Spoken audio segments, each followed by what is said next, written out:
My name is Kamla Hawkins and I'm 28 years old. I got married to my colleague Daniel 2 years ago. Daniel is a bit older than me and he told me he liked me first. It took some time, but eventually I got pregnant after we got married. The baby is due later this year. Now that my morning sickness has gone away and I feel better during my pregnancy, I'm starting to get everything ready for the baby. I lost my parents when I was young, so my husband's parents have been a big support to us. They're really excited to become grandparents for the first time. They live in a countryside area, so we don't see them often. They always remind me to take good care of myself and eat well to have a healthy baby. They send us fresh vegetables and fruits they grow themselves. Lately I've noticed I've gained a bit of weight, maybe because I've been enjoying all those fresh veggies and fruits so much. I have an older sister named Sophia Baker, who is 32 years old. She's married and has a sweet 3-year-old daughter named Maya. Sophia's husband, David, adores Maya and often jokes, "I won't let anyone marry her. If they ask, I'll scare them off." Sophia just laughs and says, "Oh, stop it, you." Since I found out I was pregnant, Sophia has been incredibly supportive and helpful. She gives me lots of advice and acts like a great mentor. If you ever have any questions, just ask me, okay? I've been through this before, so I can help. She also gave us some baby stuff she doesn't need anymore, which will save us money. Whenever I have appointments with my gynecologist, Dr. Rodriguez, Sophia usually comes along with me. Dr. Rodriguez is very experienced and trustworthy. Once my husband Daniel joined us for a session. The doctor emphasized, "The most important thing is the health of the pregnant woman, right, Daniel?" Daniel nodded seriously, agreeing. "Absolutely. She shouldn't be doing heavy lifting or reaching for high things. It's okay for her to exercise moderately, but don't overdo it," the doctor advised. Daniel listened carefully and then reassured me, "Don't worry, I can handle the cooking and grocery shopping. I'm happy to help with cleaning and laundry too," I asked him directly. He smiled and agreed, "Of course. It's not much different from what I do now. I can take care of the heavy shopping, like drinks." It made me really happy to see him so supportive and involved. After we got married, I decided to quit my job and now I work part-time at a local supermarket. My job involves being a cashier and restocking shelves. I work 3 days a week for about 3 to 4 hours each day, which isn't too taxing for me. There are many women at work who have kids, so they understand my situation and often give me advice. Lately, Daniel's job has become more demanding. I know what he does because we used to work at the same company. He's in an office job, so except during the busy financial reporting season, he shouldn't have too much overtime, I remind myself. They've started a new department, and I've been made team leader for a group of younger staff, he mentioned. I need to work hard now that we're expecting a baby. But I worry about him pushing himself too much. "Don't overdo it," I caution him, and he reassures me, "Don't worry, I take breaks when I need to." One day I received a call from my cousin Luke Cohen. "Hey Cam, I need some advice," he said. Luke, who is 2 years younger than me, got married to Alice last year. They've been together since high school. Alice is pregnant, and she's been having awful morning sickness. She can't stand the smell of food and hardly eats anything. "What should I do?" he asked. "Well, if she can't eat bread, let her eat cake, right?"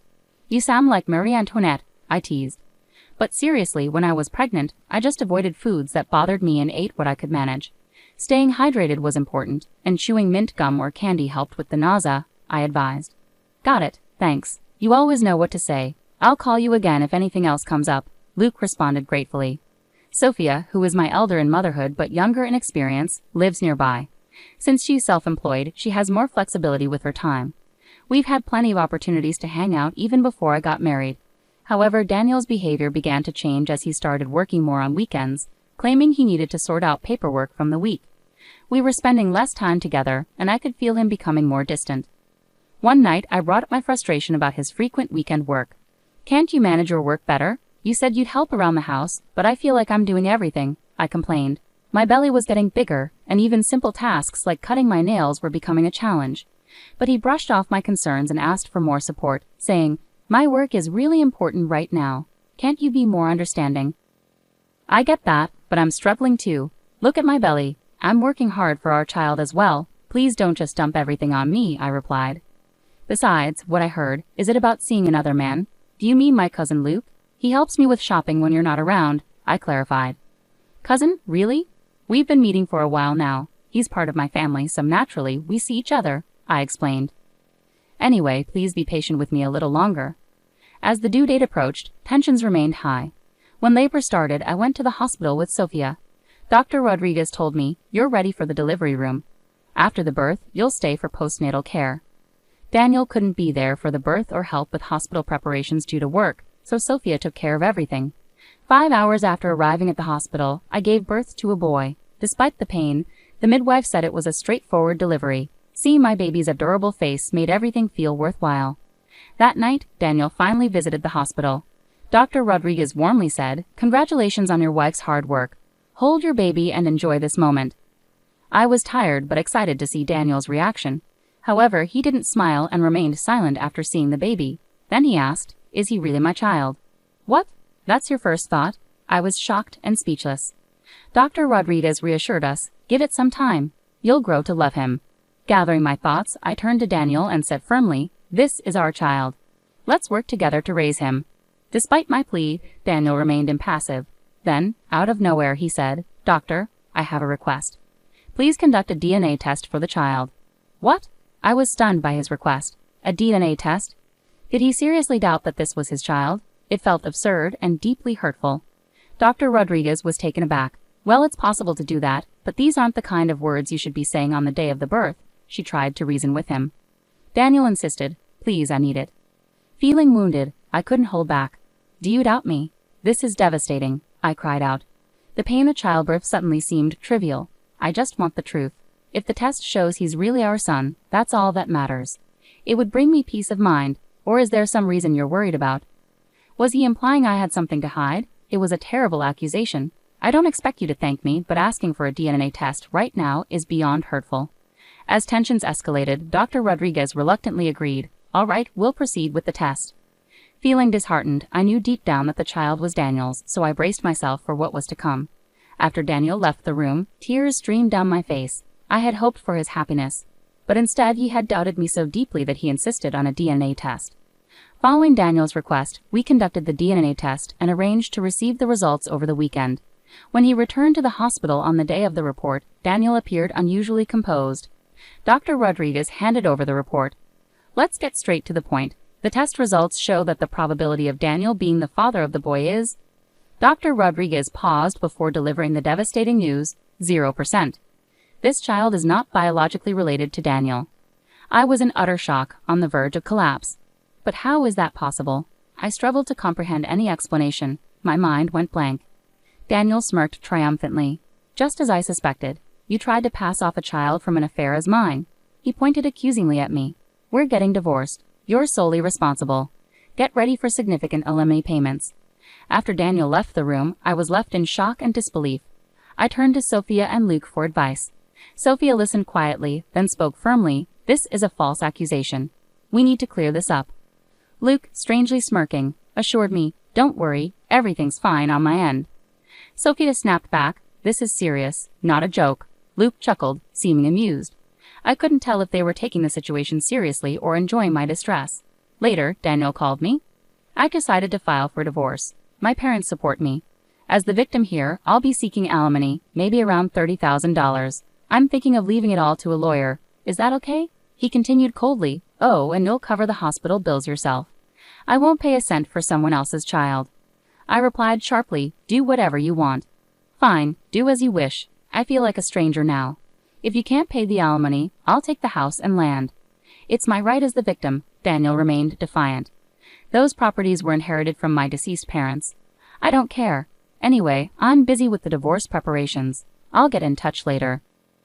I shared this with Sophia and decided to focus on my next steps. Shortly after, I was discharged from the hospital, and Luke arrived to pick me up in his car. "How are you holding up? Feeling tired?" Luke asked gently. "I'm feeling much better now, but I need to stay strong for this little one," I replied, glancing at my baby wrapped snugly in a blanket.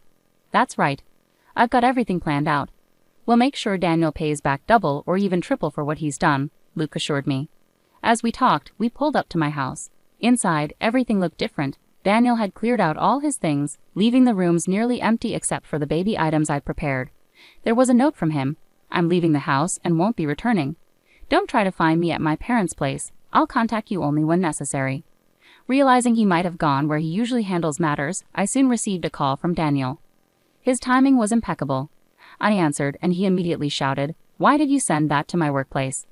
"Well, since you didn't tell me where you were going, I had no choice but to send it to your office," I replied casually. "You've made a mess. I had to explain everything to my boss, and now everyone at work is staring at me because of it. It all went according to plan. That's not my concern, I retorted. So you've seen the notice, right? Make sure you show up at the lawyer's office. Don't even think about avoiding this. Who said anything about running away? You better be ready. I'm going to fight this until the end. It seemed that the legal notice sent by my lawyer had reached Daniel's office. I could picture him feeling rattled. The plan to confront Daniel was slowly falling into place. Soon after, we gathered at the lawyer's office for the divorce proceedings. Daniel's parents were present as well. Sophia and her husband David, who works in construction and has always treated me like a sister, accompanied me. The meeting began. My wife cheated and had a child, trying to pass it off as mine and using my money. This is extremely deceitful, so I'm not only seeking alimony but also asking for the house and land in her name as compensation, Daniel asserted confidently. But I was prepared for anything. My lawyer began to explain. I understand your concerns, however, in a divorce involving infidelity, property division is still governed by legal principles, and not all demands may be met. My role is to mediate based on the facts and ensure fairness, Daniel retorted. Justice is clearly on my side here. Having a child with someone else and trying to pass it off as mine is essentially fraud. I might consider involving the police, his parents chimed in. Camilla, this is devastating. We were so happy about our first grandchild, only to find out it's not Daniel's. It's heartbreaking, especially for the child. Regardless of legal outcomes, please raise the child well and make amends, Daniel's parents added. What you've done is unforgivable. I'm entirely innocent and the victim here. It all hinges on Camilla reflecting on her actions and apologizing to me. Do you have any remorse or intention to apologize? Daniel was convinced of his impending victory. Now is the perfect time. No, Daniel, the one who needs to reflect and apologize is you, I responded calmly. Taken aback by my unexpected retort, Daniel stood up. What are you talking about? I know everything. What if your affair partner found out? I might seek compensation from him too. I've invited someone here who knows about your actions, I continued teasingly. Are you out of your mind? I'm the victim here. Daniel was now on the defensive. I'm the victim here, so who are these witnesses? I declared. Thank you for waiting. Please come in, I beckoned, and two individuals entered the room. Daniel looked stunned. And who are you? I asked the first person. I'm Dr. Rodriguez from the maternity clinic, the first person answered. And you? I turned to the second person. Hi, I'm Luke Gowans, Camilla's cousin, the second person replied. You're Camilla's affair partner. Did you have a child with your cousin?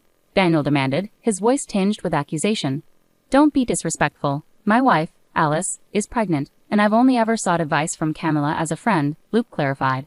I've never seen her in any other way. Please don't make baseless accusations.